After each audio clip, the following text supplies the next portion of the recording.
Hey everybody, Rich Eisen here in my home office in Los Angeles, California, home of Super Bowl 56, getting set for championship weekend, AFC, NFC Championship. It's going to be amazing. Certainly, if last weekend, the divisional playoff weekend, is any prelude. It's unbelievable. Just how rare was last weekend's incredible activity and results? Three games ending with no time left in regulation, one in walk-off fashion in overtime. In the history of the NFL, take every single postseason in and of itself, every single playoff season prior to this one, there's never been four such games in an entire postseason. And we saw four games end in that last second fashion, walk-off fashion in one single playoff weekend. That's incredible. So what will happen on Sunday? Anything goes, clearly. So as always, I'm here to give you a little preview, some food for thought, little nuggets, and then, of course, tell you what's at stake, although we know what's at stake. It's a trip to the Super Bowl. My gosh. It's all here in REisen Shine, brought to you by Courtyard, by Marriott. Let's start with the AFC Championship game in Kansas City. It's the AFC West champion, Kansas City Chiefs, hosting the AFC North champion, the upstart Cincinnati Bengals, and Joe Burrow. Oh my gosh, Joe Burrow with ice in his veins, sacked 9 times in the win over the Tennessee Titans to one and done the one-seeded Tennessee Titans to gain the AFC Championship game, their first such appearance since 1988. The last quarterback to be sacked 9 times in the playoff game and still win.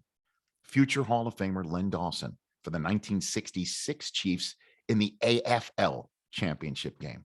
Joe Burrow kept getting up, flinging it down the field, finding Jamar Chase, making sure his rookie kicker with ice in his leg, and Evan McPherson got the game-winning field goal, 52-yarder. By the way, the longest such game-winning field goal in playoff history with no time left in regulation. And here come the Bengals now. And Joe Burrow on that win over the Titans. It was just 2 years and 9 days. Just 2 years and 9 days before that win over the Tennessee Titans, he won the national championship for LSU, completing a magic carpet ride 60 touchdown season for LSU. This is history, folks, because Joe Burrow became the first quarterback in NFL history to win a BCS, or college football national championship, and an NFL playoff game within a span of just 3 seasons. No starting quarterback in the history of the NFL has ever done that. And he's the first overall selected quarterback to make a championship game in just his first 2 seasons. And Joe Burrow, talk about a culture changer in the lifespan of Joe Burrow, the 25-year-old quarterback. The Bengals had never won a playoff game. And now, unbelievably, he's ended that 30-season playoff win drought with a 2-game playoff win streak. These Bengals are the first team in NFL history to end a 30 or more season playoff win drought with multiple playoff wins in the following postseason.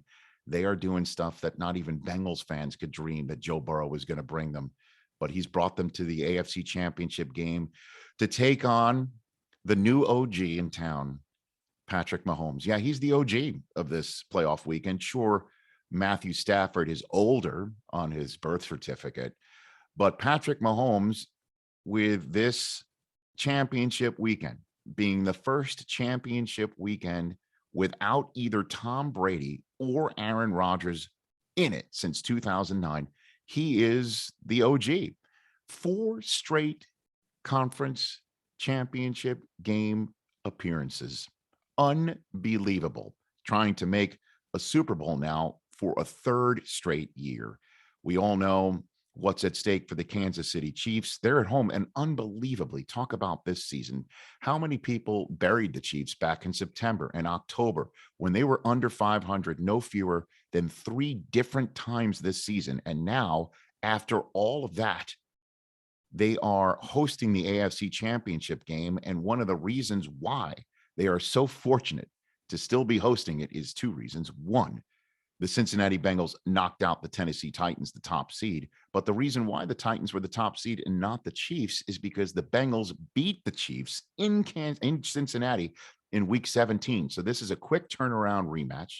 Kansas City did not turn the ball over in that loss to Cincinnati. That was a hardcore dub for Joe Burrow and the Bengals, who are going to come into Arrowhead and try and beat the Kansas City Chiefs and get back to the Super Bowl for the first time since 1988.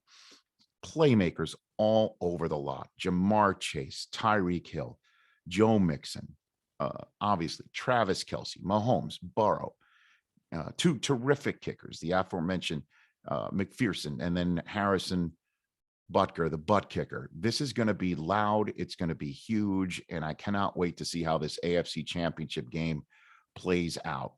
As for the NFC Championship game, it's the Rams and the 49ers. As we all know, these two teams faced each other in week 18. And the Rams had the 49ers right on the brink of elimination, because in week 18, if the 49ers had lost in SoFi Stadium and the Saints had won in Atlanta, then the 49ers would have been out and the Saints would have been the 7th seed. The Rams would have been the 2 seed. Instead, the 49ers came back from a 17-0 deficit to tie the game at 17-0, fell down again, needed to go down the field with just 87 seconds to go, 88 yards to go, no timeouts, down 7, needing to tie the game to force overtime against the Rams. And Jimmy Garoppolo took the field, again, needing 88 yards in 87 seconds with no timeouts, and all he needed to do was 61 seconds to tie the game and force overtime, in which the 49ers won. And the Saints were crushing the Atlanta Falcons. The Niners were looking up at the scoreboard, knowing they had to win that game, and they did, and they made the playoffs, much to the dismay of the Dallas Cowboys, who the 49ers won and done, and then the Green Bay Packers, who the 49ers won and done, to force this rematch in SoFi Stadium, the first ever instance in the history of the NFL where a conference championship game is played on the same field that the Super Bowl will be played on as well. And the year after the Tampa Bay Buccaneers got a chance for the first time in NFL history to be the first team to play a Super Bowl on their home turf and then going on to win it, the Rams are now the first team with a chance to make the Super Bowl in their home stadium by hosting a championship game. But they're taking on a 49ers team that has beaten them 6 straight times, including a sweep this year.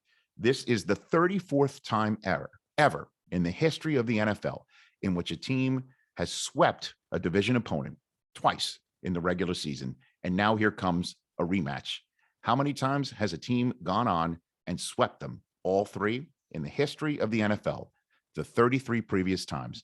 The team that swept the regular season won 20 of the rematches for the 3rd time. 20-13, the sweeping teams are in the playoffs. If you just want to take it down right to the Super Bowl era, 1970 is that cutoff period. It's the year of the AFL-NFL merger. This is going to be the 23rd time.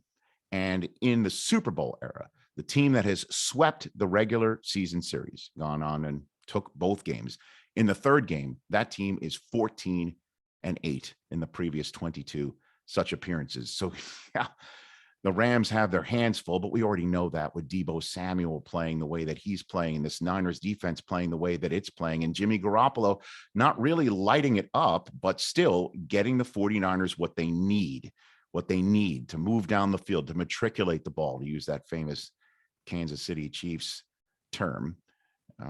And so what we've got here are 2 teams that know each other, do not like each other, and are taking on one another for the 3rd time this year. And for the 49ers to be able to bounce the Rams in their home and play the Super Bowl in their home, in the Rams' home, that's a calling card that they could put on the table for future matchups for years and forevermore. Certainly if they go on to win the Super Bowl in this building. As for the Rams, they are playing some of their best football all year long. Odell Beckham is finding the end zone.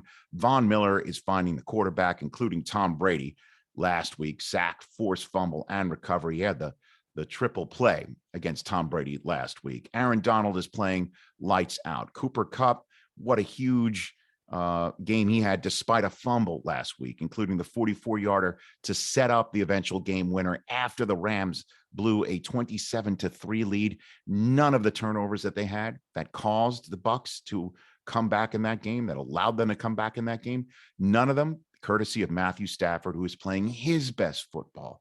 0-3 in the playoffs in his career with Detroit. What would he do in his first year with the Rams? Well, all he would do is win the NFC West get a chance to host the NFC Championship game after having 2 games in the playoffs of 300 or more yards, 2 or more touchdowns, and yes, a rushing touchdown in each game. He got one against Arizona and he got one against Tampa. The only other quarterback in the history of the playoffs to have such games in the same playoff season twice is Patrick Mahomes, who he could face in the Super Bowl. And if that happens, well, then the Chiefs will be like, I guess that's 2 years in a row that we're facing the home team in their home stadium for the Super Bowl. If it's Rams versus Bengals, well, guess what?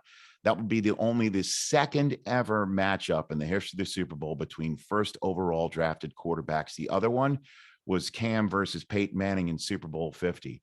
If it's Bengals versus the 49ers, well, guess what? The Bengals will have made the Super Bowl for a third time in their entire franchise history. And each time they'll face the San Francisco 49ers. And if it's the 49ers versus the Chiefs, well, then we've got a rematch from 2 years ago, don't we? And the 49ers are playing in their 17th championship game on a championship weekend. That breaks the tie for most ever. Now they're above the Pittsburgh Steelers. So I think I've unloaded the bucket for you and letting you know what might happen, what's out there on the field, what's at stake previously. And we all know what's at stake now. It's a Super Bowl trip for Super Bowl 56. That's Rise and Shine right here. Have a great, fun championship Sunday, everybody.